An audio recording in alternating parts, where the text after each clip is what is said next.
ಹರಿ ಓಂ 122ನೇ ಶ್ಲೋಕ ಅಂದರೆ ಮುಂದಿನ ಪ್ರಕರಣ 8ನೇ ಪ್ರಕರಣ ಮಹನ್ನಿಂದಾ ವರ್ಜನಾ ಪ್ರಕರಣ. ಮಹನ್ನಿಂದಾ ವರ್ಜನ, ಮಹಾತ್ಮರನ್ನ ನಿಂದನೆ ಮಾಡಬಾರದು. ಕೆಲವರು ತಮಗೆ ಆ ವ್ಯಕ್ತಿ ಬಗ್ಗೆ ಏನೂ ಗೊತ್ತಿರೋದಿಲ್ಲ, ತಾವು ತಿಳಿದುಕೊಂಡದ್ದೇ ಸರಿ ಎಂಬತಕ್ಕಂಥ ಭಾವನೆಯಿಂದಾಗಿ ಅನೇಕರನ್ನ ನಿಂದನೆ ಮಾಡ್ತಾರೆ. ಅವರ ಮೇಲೆ ಕೆಟ್ಟ ಕೆಟ್ಟ ಆರೋಪಗಳನ್ನು ಹೊರಿಸ್ತಾರೆ. ಇದನ್ನೆಲ್ಲ ಮಾಡ್ತಾರೆ. ಆ ವ್ಯಕ್ತಿ ಬಗ್ಗೆ ಗೊತ್ತಿರೋದಿಲ್ಲ, ವ್ಯಕ್ತಿತ್ವ ಗೊತ್ತಿರೋದಿಲ್ಲ, ತಾನು ತಿಳ್ಕೊಂಡಿದ್ದೇ ಸರಿ ಎಂಬತಕ್ಕಂಥ ಭಾವನೆಯಿಂದಾಗಿ ಅನೇಕರನ್ನ ನಿಂದಿಸಿಕೊಂಡೇ ಜೀವನ ಕಳೀತಾ ಇರ್ತಾರೆ. ಅದು ತಪ್ಪು. ಅದರಿಂದ ಅನೇಕ ಅನರ್ಥಗಳಿದ್ದಾವೆ. ಐಹಿಕವಾಗಿಯೂ ಪಾರತ್ರಿಕವಾಗಿಯೂ ಪರನಿಂದನೆಯನ್ನ ಮಾಡತಕ್ಕಂಥದ್ದು, ಮತ್ತೊಬ್ಬರನ್ನ ನಿಂದನೆ ಮಾಡಿಕೊಂಡೇ ಜೀವನವನ್ನು ಕಳೆಯೋದಿದೆಯಲ್ಲ, ಅದು ಈ ಜನ್ಮದಲ್ಲೂ ಸುಖವಾಗಿರ್ಲಿಕ್ಕಾಗೋದಿಲ್ಲ. ನಿರಂತರವಾಗಿ ಅವರ ಮೇಲೆ ದ್ವೇಷವನ್ನ ಸಾಧಿಸ್ತಾ ಇರುವಂಥದ್ದು. ಅದು ಆ ದ್ವೇಷವೆಂಬ ಬೆಂಕಿಯನ್ನ ತಮ್ಮಲ್ಲಿ ಹೊತ್ತಿಸಿಕೊಂಡದ್ರಿಂದಾಗಿ ಆ ದ್ವೇಷವೆಂಬ ಬೆಂಕಿ ಅವರನ್ನೇ ಸುಡ್ತಾ ಇರತ್ತೆ. ಆದ್ರೆ ಅವ್ರಿಗೆ ಗೊತ್ತಾಗ್ತಾ ಇರೋದಿಲ್ಲ ಅಷ್ಟೇ. ಆ ಬೆಂಕಿ ಅವರನ್ನೇ ಸುಡ್ತಾ ಇರತ್ತೆ. ಅವ್ರಿಗೆ ಯಾವುದೇ ರೀತಿಯಾಗಿರ್ತಕ್ಕಂಥ ಶ್ರೇಯಸ್ಸು ಏಳಿಗೆಗಳಾಗೋದಿಲ್ಲ. ಹಾಗೆ ಐಹಿಕವಾಗಿಯೂ ದುಃಖ, ಪಾರತ್ರಿಕವಾಗಿಯೂ ದುಃಖ. ಹಾಗಾಗಿ ಮಹಾತ್ಮರ ನಿಂದನೆ, ಪರನಿಂದನೆ ಎಂಬತಕ್ಕಂಥದ್ದು ತಪ್ಪು. ಶಾಸ್ತ್ರ ನಮ್ಗೆ ಹೇಳುವಂಥದ್ದು ಎರಡು: ಒಂದು ಆತ್ಮ ಪ್ರಶಂಸೆ, ಇನ್ನೊಂದು ಪರನಿಂದೆ. ತಮ್ಮನ್ನು ಹೊಗಳ್ಕೊಳ್ತಾ ಇರೋದು, ಮತ್ತೊಬ್ಬರನ್ನು ನಿಂದನೆ ಮಾಡ್ತಾ ಇರೋದು, ಇದು ಅತ್ಯಂತ ದೊಡ್ಡ ಅಪರಾಧ. ಇದನ್ನು ಮಾಡೋರು ಐಹಿಕ ಮತ್ತು ಪಾರತ್ರಿಕವಾಗಿ ಸುಖವನ್ನ ಅನುಭವಿಸ್ಲಿಕ್ಕೆ ಸಾಧ್ಯವೇ ಇಲ್ಲ. ಆತ್ಮನಿಂದನೆಯೂ ವರ್ಜ್ಯ, ಆತ್ಮ ಪ್ರಶಂಸೆಯೂ ವರ್ಜ್ಯ, ಪರನಿಂದನೆಯೂ ಕೂಡ ವರ್ಜ್ಯ.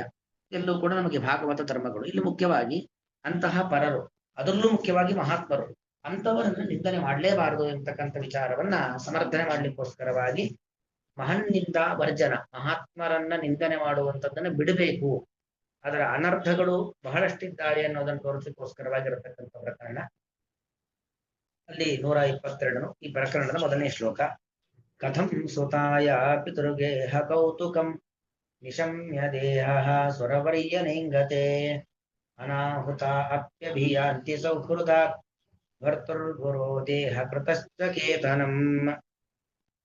ಕಥಂ ಸುತಾಯಾಃ ಪಿತೃಗೇಹ ಕೌತುಕಂ ನಿಶಮ್ಯ ದೇಹಃ ಸುರವರ್ಯ ನ ಇಂಗತೆ ಅನಾಹುತಾಃ ಅಪಿ ಅಭಿಯಾಂತಿ ಸೌಹೃದ ಭರ್ತುಃ ಗುರೋಃ ದೇಹಕೃತಃ ಚ ಕೇತನಂ. ಇಲ್ಲಿ ಈ ಪ್ರಕರಣ ಪ್ರಾಯ ತಮಗೆಲ್ಲ ಗೊತ್ತಿರಬಹುದು. ದಕ್ಷನ ಮಗಳು ದಾಕ್ಷಾಯಿಣಿ, ರುದ್ರದೇವರ ಪತ್ನಿ. ರುದ್ರದೇವರೊಮ್ಮೆ ಚತುರ್ಮುಖ ಬ್ರಹ್ಮದೇವರ ಸಭೆಯಲ್ಲಿ ಕೂತಿರ್ತಕ್ಕಂಥ ಒಂದು ಸಂದರ್ಭ. ರುದ್ರದೇವರು ಚತುರ್ಮುಖ ಬ್ರಹ್ಮದೇವರ ಸಭೆಯಲ್ಲಿ ಕೂತಿದ್ದಾಗ ಅಲ್ಲಿಗೆ ದಕ್ಷ ಪ್ರಜಾಪತಿಗಳು, ದಾಕ್ಷಾಯಿಣಿಯ ತಂದೆ ರುದ್ರದೇವರ ಮಾವ ಅಲ್ಲಿಗೆ ಬರ್ತಾರೆ. ಬಂದಂತ ಸಂದರ್ಭದಲ್ಲಿ ರುದ್ರದೇವರು ಧ್ಯಾನಾಸಕ್ತರಾಗಿರುತ್ತಾರೆ, ತನ್ನೊಳಗಿನ ಭಗವಂತನನ್ನ ಕಾಣ್ತಾ ಇರ್ತಾರೆ. ಹಾಗಾಗಿ ದಕ್ಷ ಬಂದದ್ದನ್ನ ಗಮನಿಸೋದಿಲ್ಲ, ದಕ್ಷ ಬಂದಿದ್ದು ಗೊತ್ತಾಗೋದಿಲ್ಲ. ಗೊತ್ತಾಗಿಲ್ಲದಿಂದಾಗಿ ದಕ್ಷನಿಗೆ ಕೊಡಬೇಕಾಗಿರತಕ್ಕಂಥ ಮರ್ಯಾದೆ, ಅವರು ಬಂದಾಗ ಏನು ಎದ್ದು ನಿಂತು ಮರ್ಯಾದೆಯನ್ನು ಕೊಡಬೇಕು, ಅದನ್ನು ಕೊಟ್ಟಿಲ್ಲ. ನಾನು ಬಂದಾಗ ನನ್ನ ಅಳಿಯ ಎದ್ದು ನಿಂತಿಲ್ಲ ಅನ್ನೋ ದೊಡ್ಡ ಒಂದು ಅವರಿಗೆ ಮನಸ್ಸಿಗೆ ಬಹಳ ಖೇದವಾಗಿ ಅನೇಕ ರೀತಿಯಲ್ಲಿ ರುದ್ರದೇವರನ್ನ ನಿಂದನೆ ಮಾಡ್ತಾರೆ. ನಿಂದನೆ ಮಾಡಿ ಎಷ್ಟರ ಮಟ್ಟಿಗೆ ಆಗತ್ತೆ ಅಂತ ಹೇಳಿದ್ರೆ, ರುದ್ರ ದೇವರನ್ನ ನಿಂದನೆ ಮಾಡ್ಲಿಕ್ಕೋಸ್ಕರವಾಗಿಯೇ, ಅವರಿಗೆ ಅವಮಾನ ಮಾಡ್ಲಿಕ್ಕೋಸ್ಕರವಾಗಿಯೇ ಒಂದು ಯಾಗವನ್ನು ಮಾಡ್ತಾರೆ ದಕ್ಷ ಪ್ರಜಾಪತಿಗಳು. ಅದು ಯಾಗ ಏನು? ಅರುದ್ರ ಯಾಗ. ರುದ್ರದೇವರಿಗೆಲ್ಲ ಆಹುತಿ ಕೊಡಬಾರದು ಅಂತಕ್ಕಂಥ ಭಾವನೆಯಿಂದಾಗಿ ಒಂದು ಯಾಗವನ್ನ ಮಾಡ್ತಾರೆ. ಮತ್ತು ರುದ್ರದೇವರನ್ನ ನಿಂದನೆ ಮಾಡಬೇಕು, ಅದಕ್ಕೋಸ್ಕರವಾಗಿ ಒಂದು ಯಾಗವನ್ನ ದಕ್ಷ ಪ್ರಜಾಪತಿಗಳು ಮಾಡ್ತಾರೆ. ಅಂತೂ ತಮ್ಮ ಮನೆಯಲ್ಲಿ ದಕ್ಷ ಪ್ರಜಾಪತಿಗಳು ತಮ್ಮ ಅರಮನೆಯಲ್ಲಿ ಒಂದು ಯಾಗ ಏರ್ಪಾಟ್ ಮಾಡಿದ್ದಾರೆ. ಆ ಯಾಗದ ಉದ್ದೇಶ ಭಗವದ್ ಪ್ರೀತಿಯಾಗಲಿ ಅಂತಲ್ಲ, ರುದ್ರದೇವರಿಗೆ ಅವಮಾನ ಆಗ್ಲಿ ಅಂತ ಯಾಗ. ಹೀಗೆ ಮತ್ತೊಬ್ಬರಿಗೆ ಅವಮಾನ ಮಾಡ್ಲಿಕ್ಕೋಸ್ಕರವಾಗಿಯೂ ಒಳ್ಳೆಯ ಕೆಲಸವನ್ನ ಮಾಡತಕ್ಕಂಥವ್ರು ಕೆಲವರು ಇರ್ತಾರೆ. ಆಗ ದಾಕ್ಷಾಯಿಣಿಗೆ ಗೊತ್ತಾಗತ್ತೆ, ನನ್ನ ತಂದೆ ಮನೆಯಲ್ಲಿ, ನನ್ನ ತವರು ಮನೆಯಲ್ಲಿ ಯಾಗ ನಡೀತಾ ಇದೆ, ನಾನು ಹೋಗ್ಬೇಕು. ದೊಡ್ಡ ಯಾಗ, ಎಲ್ಲ ದೇವತೆಗಳು, ಋಷಿಗಳು, ಗಂಧರ್ವರು, ಸಿದ್ಧರು, ಚಾರಣರು ಎಲ್ಲ ಅಲ್ಲಿಗೆ ಬಂದ, ಅನೇಕ ರಾಜರು ಎಲ್ಲ ಇದ್ದಾರೆ. ಎಲ್ಲ ಇರ್ಬೇಕಾದ್ರೆ ನನ್ನ ಮಗಳಾಗಿ ನಾನು ಹೋಗಿಲ್ಲ ಅಂದ್ರೆ ಹೇಗೆ ಅಂತ ಅವರು ಆಲೋಚನೆಯನ್ನು ಮಾಡಿ ಗಂಡನನ್ನ ಕೇಳಿ ಹೋಗ್ತಕ್ಕಂಥ ಕ್ರಮ. ಹಾಗಾಗಿ ರುದ್ರದೇವರ ಬಳಿಯಲ್ಲಿ ಬಂದು ಕೇಳ್ತಾಳೆ ದಾಕ್ಷಾಯಣಿ, ತಂದೆ ಮನೆಯಲ್ಲಿ ಈ ತರ ಯಾಗ ನಡೀತಾ ಇದೆ, ನಾನು ಹೋಗ್ತೇನೆ, ಹೋಗಿ ಬರ್ತೇನೆ ಅಂತ. ಆ ಅದಕ್ಕೆ ರುದ್ರದೇವರು ಬೇಡ ಅನ್ನೋ ರೀತಿಯಲ್ಲಿ ಪ್ರತಿಕ್ರಿಯೆ ಕೊಡ್ತಾರೆ. ಯಾಕಂದ್ರೆ ರುದ್ರದೇವರಿಗೆ ಗೊತ್ತಿದೆ, ಪಾರ್ವತಿ ಅಂದ್ರೆ ದಾಕ್ಷಾಯಣಿ ಅಲ್ಲಿಗೆ ಹೋದ್ರೆ ಅಲ್ಲಿ ನನಗೆ ಅವಮಾನ ಮಾಡ್ತಾಳೆ, ರುದ್ರನಿಗೆ ಅವಮಾನ ಮಾಡ್ತಾಳೆ. ಅವಳು ಪತಿವ್ರತಾ ಸ್ತ್ರೀ ಆದ್ದರಿಂದಾಗಿ ಗಂಡನ ನಿಂದನೆಯನ್ನ ಸಹಿಸೋದಿಲ್ಲ, ಗಂಡನನ್ನ ನಿಂದನೆ ಮಾಡ್ತಕ್ಕಂಥದ್ದು ಅವಳು ಸಹಿಸೋದಿಲ್ಲ, ಅದು ಅವಳಿಗೆ ತುಂಬಾ ನೋವಾಗತ್ತೆ. ಹಾಗಾಗಿ ಹೋಗ್ಬೇಡ ಅಂತ ಹೇಳ್ತಾಳೆ. ಅದಕ್ಕೆ ಪಾರ್ವತಿ ಹೇಳ್ತಕ್ಕಂಥ ಮಾತು ಸುರವರ್ಯ ಅಂತ ಸಂಬೋಧನೆ, ದೇವಶ್ರೇಷ್ಠನೇ ಅಂತ ರುದ್ರದೇವರಿಗೆ ಸಂಬೋಧನೆಯನ್ನ ಮಾಡಿ, ಪಿತೃಗೇಹ ಕೌತುಕಂ ನಿಶಮ್ಯ, ಪಿತೃಗೇಹ ಕೌತುಕ, ಪಿತೃ ಅಂದ್ರೆ ತಂದೆ, ಅವರ ಗೇಹ ಅಂದ್ರೆ ಮನೆ, ಅಲ್ಲಿ ಇರ್ತಕ್ಕಂತಹ ಒಂದು ಕೌತುಕ ಅಂದ್ರೆ ಉತ್ಸವ ಅಂತ ಅರ್ಥ. ತಂದೆ ಮನೆಯ ಉತ್ಸವವನ್ನ ನಿಶಮ್ಯ ಕೇಳಿದ ಮೇಲೂ ಕೂಡ ಸುತಾಯಾಹ ಕಥಂ ದೇಹನ ಹೆಂಗತೆ, ಮಗಳ ದೇಹ ಹೇಗೆ ತಾನೇ ಆ ಕಡೆಗೆ ಆಕರ್ಷಿತವಾಗೋದಿಲ್ಲ, ಮಗಳ ದೇಹ ಆ ಕಡೆಗೆ ಆಕರ್ಷಿತ ಆಗತ್ತೆ. ತಂದೆ ಮನೆಯಲ್ಲಿ ಏನೋ ದೊಡ್ಡ ಕಾರ್ಯಕ್ರಮ ನಡೀತಾ ಇದೆ ಅಂದ್ರೆ ಏನ್ ನಡೀತಾ ಇದೆ, ನಾನು ಹೋಗ್ಬೇಕು, ನಾನು ಹೇಗೆ ಭಾಗವಹಿಸಬೇಕು, ನಾನು ಹೇಗೆ ಬಂದವರಿಗೆ ಆದರ ಆತಿಥ್ಯಗಳನ್ನ ಮಾಡಬೇಕು, ಈ ಒಂದು ಭಾವನೆ ಮಗಳಿಗೆ ಬಂದೇ ಬರುತ್ತೆ. ಹಾಗಾಗಿ ನಾನು ನನ್ನ ತಂದೆ ಮನೆಯ ಕಾರ್ಯಕ್ರಮಕ್ಕೆ ಹೋಗ್ತೇನೆ ಅಂತ ಹೇಳ್ತಾರೆ. ಅದಕ್ಕೆ ರುದ್ರದೇವರು ಹೇಳ್ತಾರೆ, ಅಲ್ಲ, ಕರದಲ್ಲಿಗೆ ಹೋಗ್ಬೇಕು, ಕರೆಯದ ಜಾಗಕ್ಕೆ ಹೋಗೋ ತಪ್ಪಲ್ವಾ, ಅವಳು ನಿನ್ನನ್ನು ಕರೆದಿಲ್ಲ, ಕರೀಲಿ ಯಾಕೆ ಹೋಗ್ತಾ ಇದ್ದೀಯಾ ಅಂತ ಕೇಳಿದಾಗ ಅದಕ್ಕೆ ಅವಳು ಉತ್ತರ ಕೊಡ್ತಾಳೆ, ಅನಾಹುತ ಅಪಿ ಸೌಹೃದಾದ ಅಭಿಯಾಂತಿ, ಕರಿಬೇಕು ಅಂತಿಲ್ಲ, ಅನಾಹುತ ಅಪಿ, ಆಹುತ ಅಂದ್ರೆ ಕರೆಯೋದು, ಅನಾಹುತ ಅಂದ್ರೆ ಕರೆದೇ ಇದ್ದಂತು, ಕರೆದೇ ಇದ್ರೂ ಕೂಡ ಸೌಹೃದ ಒಂದು ಸ್ನೇಹ ಭಾವನೆ, ಸೌಹಾರ್ದದಿಂದಾಗಿ ಅಭಿಯಾಂತಿ ನಾನು ಹೋಗಬಹುದು. ಎಲ್ಲೆಲ್ಲಿಗೆ ಕರೆದಿದ್ರು ಎಲ್ಲೆಲ್ಲಿಗೆ ಹೋಗೋದಲ್ಲ, ಒಂದಷ್ಟು ಲಿಮಿಟೇಷನ್ ಇದೆ. ಕರೆದೇ ಇದ್ರು ಎಲ್ಲಿಗೆ ಹೋಗ್ಬೋದು ಅಂತ ಹೇಳಿದ್ರೆ ಭರ್ತುಹು ಗುರೋಹೋ ದೇಹ ಕೃತಶ್ಚ ಕೇತನಂ, ಕೇತನ ಅಂದ್ರೆ ಮನೆ, ಇಷ್ಟು ಮನೆಗಳಿಗೆ ಹೋಗ್ಬೋದು.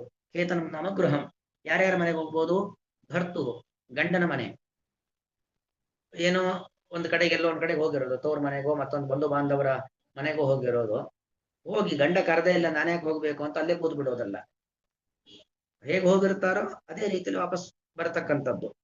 ಕರೆದಿಲ್ಲ, ಕರೆದ್ಮೇಲೆ ನಾನು ಹೋಗ್ತೇನೆ ಅಂತ ಹೋದಲ್ಲೇ ಇದ್ರಿದ್ದಲ್ಲೇ ಅಂತ ಅಲ್ಲೇ ಇದ್ದು ಬಿಡುವಂಥದ್ದಲ್ಲ. ಕರಿಬೇಕು ಅಂತಿಲ್ಲ, ಗಂಡ ಕರೆದೇ ಹೋದ್ರು ಕೂಡ ಭರ್ತ ಬಿಭರ್ತಿ ಇತಿ ಭರ್ತ, ಅವನ ಮನೆಗೆ ತಾನು ತನ್ನ ಕೆಲಸವನ್ನು ಮುಗಿಸಿಕೊಂಡು ಬರತಕ್ಕಂಥದ್ದು ಕ್ರಮ, ಕರಿಬೇಕು ಅಂತಿಲ್ಲ. ಇನ್ನು ಗುರೋಹ, ನಮಗೆ ಪಾಠ ಮಾಡಿರ್ತಕ್ಕಂಥ ಗುರುಗಳು, ನಮಗೆ ಮಾರ್ಗದರ್ಶನ ಮಾಡಿರ್ತಕ್ಕಂಥ ಗುರುಗಳು, ಅವರ ಮನೆಯಲ್ಲಿ ಏನೋ ಸಂಭ್ರಮ ನಡೀತಾ ಇದೆ, ಅಥವಾ ಅವರಿಗೇನೋ ಕಷ್ಟ ಇದೆ, ಅಥವಾ ಅವರ ಯೋಗಕ್ಷೇಮವನ್ನು ವಿಚಾರ ಮಾಡ್ಲಿಕ್ಕೋಸ್ಕರವಾಗಿ, ಅವರನ್ನು ಸುಮ್ಮನೆ ಹೀಗೆ ಮಾತಾಡಿಸ್ಕೊಂಡು ಬರ್ಲಿಕ್ಕೋಸ್ಕರವಾಗಿ ಅವ್ರ ಮನೆಗೆ ಹೋಗ್ಬೋದು, ಅದೇನ್ ತಪ್ಪಲ್ಲ. ಅವ್ರ ಮನೆಗೂ ಕೂಡ ಗುರುಗಳು ನನ್ನ ಕರೆದಿಲ್ಲ, ಈಗ ಗುರುಗಳನ್ನು ಭೇಟಿಯಾಗ್ಲಿಕ್ಕೋಸ್ಕರವಾಗಿ ಶಿಷ್ಯರು ತಾವಾಗ್ತಾ ಹೋಗ್ತಕ್ಕಂಥದ್ದು. ಗುರುಗಳು ನನ್ನನ್ನು, ಯಾಕಂದ್ರೆ ಸಾವಿರಾರು ಜನರಿಗೆ ಒಬ್ಬ ಗುರು, ಆದ್ರೆ ಒಬ್ಬ ಗುರುವಿಗೆ ಸಾವಿರಾರು ಶಿಷ್ಯಂದರು. ಹಾಗಾಗಿ ಗುರುವಿಗೆ ಎಲ್ಲಾ ಶಿಷ್ಯರ ನೆನಪು ಬರದೇ ಇರಬಹುದು, ಆದ್ರೆ ಶಿಷ್ಯನಿಗಂತೂ ಒಬ್ಬನೇ ಗುರು ಆದ್ರಿಂದಾಗಿ ಅವನು ಗುರುಗಳನ್ನು ನೆನಪು ಮಾಡಿಕೊಂಡು ಯಾವಾಗ ಬೇಕಾದ್ರೂ ಗುರುಗಳ ಮನೆಗೆ, ಆ ಗುರುಗಳ ಜಾಗಕ್ಕೆ, ಅಥವಾ ಗುರುಗಳ ಸಂಭ್ರಮಗಳಲ್ಲಿ, ಅಥವಾ ಗುರುಗಳ ದುಃಖದಲ್ಲಿ, ಗುರುಗಳ ಕಷ್ಟ ನಷ್ಟದಲ್ಲಿ ಭಾಗಿಯಾಗ್ಬೋದು, ಹೋಗ್ಬೋದು.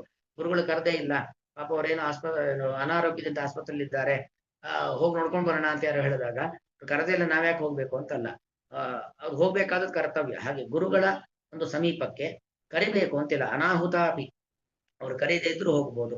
ಇನ್ನೊಂದು ಇವಳಿಗೆ ಬೇಕಾದದ್ದು ವಿಚಾರ ದೇಹಕೃತ, ಯಾರು ನಮ್ಮ ದೇಹೋತ್ಪತ್ತಿಗೆ ಕಾರಣರಾಗಿದ್ದಾರೋ ತಂದೆ ತಾಯಿ, ಅವ್ರು ನಮ್ಮನ್ನು ಕರಿಬೇಕು ಅಂತಿಲ್ಲ, ಅಲ್ಲಿಗೂ ಕೂಡ ನಾವು ಹೋಗ್ಬೋದು. ಹಾಗಾಗಿ ನನ್ನ ತಂದೆ ಮನೆಯ ಕಾರ್ಯಕ್ರಮ ಇವತ್ತು ನಡೀತಾ ಇದೆ, ಅದು ನನ್ನನ್ನು ಅವ್ರು ಕರೀದೇ ಇರಬಹುದು, ಆದರೂ ಕೂಡ ಅಲ್ಲಿಗೆ ನಾನು ಸೌಹಾರ್ದದಿಂದ ಹೋಗ್ತೇನೆ, ಅವರು ನನ್ನನ್ನು ಕರಿಬೇಕು ಅಂತೇನಿಲ್ಲ ಎಂತಕ್ಕಂಥ ಮಾತನ್ನ ದಾಕ್ಷಾಯಣಿ ಇಲ್ಲಿ ಹೇಳ್ತಾ ಇದ್ದಾಳೆ.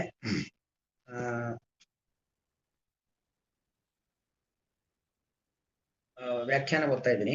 ಅಲ್ಲಿ ವಸ್ತುತಃ ಅನಾಹೂತ ಅಂತ, ಆಹೂತ ಕರೆಯೋದು, ಅನಾಹೂತ ಕರೆದೇ ಇರುವಂಥದ್ದು, ಅನಾಹುತ ಅಲ್ಲ. ಇಲ್ಲಿ ಭಾಗವತ ಎಂಬುವಂಥದ್ದು ವೇದ ಸಮಾನವಾಗಿರತಕ್ಕಂಥದ್ದು, ಹಾಗಾಗಿ ಇದು ವೈದಿಕ ಪ್ರಯೋಗ. ನಾವು ಲೌಕಿಕ ವ್ಯಾಕರಣದಲ್ಲಿ ಪ್ರಯೋಗ ಮಾಡಬೇಕಾದ್ರೆ ಆಹೂತ ಕರೆಯೋದು, ಅನಾಹೂತ ಕರೆದೇ ಇರುವಂಥದ್ದು, ಅನಾಹೂತ ಹೂ ದೀರ್ಘ ಬರಬೇಕು. ಆದರೆ ಭಾಗವತದಲ್ಲಿ ಅನಾಹುತ ರಸ್ವ, ರಸ್ವ ಹೇಗೆ ಅಂದ್ರೆ ವೈದಿಕ ಪ್ರಯೋಗ, ಛಾಂದಸ ಪ್ರಯೋಗವಾರಿಂದಾಗಿ ಇಲ್ಲಿಗೆ ಮಾತ್ರ ಸಮೀಚೀನ, ಇದು ಸರಿಯಾದ ಪ್ರಯೋಗ. ನಾವು ಮಾತಾಡ್ಬೇಕಾದ್ರೆ ಆಹೂತ ಅನಾಹೂತ ಹೀಗೆ ಕರಿಬೇಕು. ಪದ ಪ್ರಯೋಗ ಮಾಡಬೇಕು. ವ್ಯಾಖ್ಯಾನ ಯಥಾ ಸಾಧಕಾನಾಂ ಮಹತ್ ಸೇವಾ ಅವಶ್ಯಕಿ. ಸಾಧಕ ಆಗಬೇಕು ಅಂತ ಆದ್ರೆ ಮಹಾತ್ಮರ ಸೇವೆಯನ್ನು ಮಾಡಬೇಕು, ಅದು ಅತ್ಯಂತ ಅವಶ್ಯಕವಾಗಿರತಕ್ಕಂಥದ್ದು. ತಥಾ ನಿಂದಾವರ್ಜನಮಪಿ, ಅಂತವರನ್ನ ನಿಂದನೆ ಮಾಡಬಾರದು. ನಿಂದನೆ ಮಾಡಬಾರದು, ಪರನಿಂದನೆ ಎಂಬುವಂಥದ್ದು ಅತ್ಯಂತ ದೋಷಯುಕ್ತವಾದದ್ದು. ಅದು ಕೂಡ ಇತಿ ವಕ್ತು ಉತ್ತರಂ ಪ್ರಕರಣಂ. ಇದನ್ನ ತಿಳಿಸ್ಲಿಕ್ಕೋಸ್ಕರವಾಗಿಯೇ ಮುಂದಿನ ಪ್ರಕರಣ, ಅಂದ್ರೆ ಪರನಿಂದನೆ ಎಷ್ಟು ಅನರ್ಥಕಾರಿಯಾದದ್ದು ಅನ್ನೋದನ್ನು ತೋರಿಸ್ಲಿಕ್ಕೋಸ್ಕರ ಒಂದು ಪ್ರಕರಣವನ್ನೇ ಮಾಡ್ತಾ ಇದ್ದಾರೆ. ಕೆಲವರು ಜೀವನ ಪೂರ್ತಿ ಪರನಿಂದನೆ ಮಾಡಿಕೊಂಡೇ ಕಳೀತಾ ಇರ್ತಾರೆ. ಆದ್ರೆ ಪರನಿಂದನೆ ಎಂತಕ್ಕಂಥದ್ದು ಅತ್ಯಂತ ಅನರ್ಥಕಾರಿಯಾಗಿರ್ತಕ್ಕಂಥದ್ದನ್ನ ಮಾಡಬಾರದು. ಉತ್ತರಂ ಪ್ರಕರಣ, ಈ ಮುಂದಿನ ಪ್ರಕರಣ. ತತ್ರಾದು ಭವನಿಂದಯ, ಭವ ಅಂದ್ರೆ ರುದ್ರದೇವರು, ರುದ್ರದೇವರ ನಿಂದೆ ಮೊದಲಿಗೆ ಏನ್ ತೆಗೆದುಕೊಳ್ತಾ ಇದ್ದಾರೆ ಅಂದ್ರೆ ಭವನಿಂದಯ, ರುದ್ರದೇವರ ನಿಂದನೆಯಿಂದಾಗಿ ಭವ ಶ್ವಶುರಸ್ಯ, ಭವನ ಶ್ವಶುರ ಅಂದ್ರೆ ಹೆಣ್ಣು ಕೊಟ್ಟ ಮಾವ ದಕ್ಷ ಪ್ರಜಾಪತಿ, ಮಹಾನ್ ಅನರ್ಥ ಪ್ರಾಪ್ತಿ ದೃಷ್ಟ. ಆ ಮಾವನಿಗೆ ರುದ್ರದೇವರ ಬಗ್ಗೆ ಅನರ್ಥವನ್ನ ಮಾಡ್ಲಿಕ್ಕೆ ಹೋಗಿ, ರುದ್ರದೇವರ ಬಗ್ಗೆ ಅಪಪ್ರಚಾರ ಮಾಡುವಂಥದ್ದು, ತನ್ನ ಅಳಿಯನಿಗೆ ಕೆಟ್ಟದ್ದನ್ನ ಮಾಡ್ಲಿಕ್ಕೆ ಹೋಗಿ ಆ ಮಾವನೇ ತುಂಬಾ ಅನರ್ಥವನ್ನ ಅನುಭವಿಸಿದ್ದಾನೆ. ಮಹಾನ್ ಅನರ್ಥ ಪ್ರಾಪ್ತಿ ದೃಷ್ಟ. ಅತಃ ಸಾವಧಾನೈ ತತ್ರ ಭಾವ್ಯಂ. ಹಾಗಾಗಿ ಅಂಥವರನ್ನು ನಿಂದನೆ ಮಾಡಬೇಕಾದ್ರೆ, ಯಾಕೆ ದಕ್ಷ ಸಾಮಾನ್ಯನಾದವನಲ್ಲ, ಚತುರ್ಮುಖ ಬ್ರಹ್ಮದೇವರ ಮಕ್ಕಳು. ಚತುರ್ಮುಖ ಬ್ರಹ್ಮದೇವರ ಮಗನಾಗಿದ್ದರೂ ಕೂಡ ರುದ್ರದೇವರಿಗೆ, ತನ್ನ ಅಳಿಯನಿಗೆ ಅವಮಾನ ಮಾಡ್ಲಿಕ್ಕೆ ಹೋಗಿ ತುಂಬಾ ತೊಂದರೆಯನ್ನು ಅನುಭವಿಸುತ್ತಾನೆ. ಸಾವಧಾನೈ ತತ್ರ ಭಾವ್ಯಂ ಇತಿ ಭವಭಾವಾನ್ಯೋಹ ಸಂವಾದಂ ಕಥಯತಿ. ಭವಾನ್ಯೋಹ, ಭವ ಅಂದ್ರೆ ರುದ್ರ, ಭವಾನಿ ಅಂದ್ರೆ ಪಾರ್ವತಿ, ರುದ್ರರ ಪತ್ನಿ.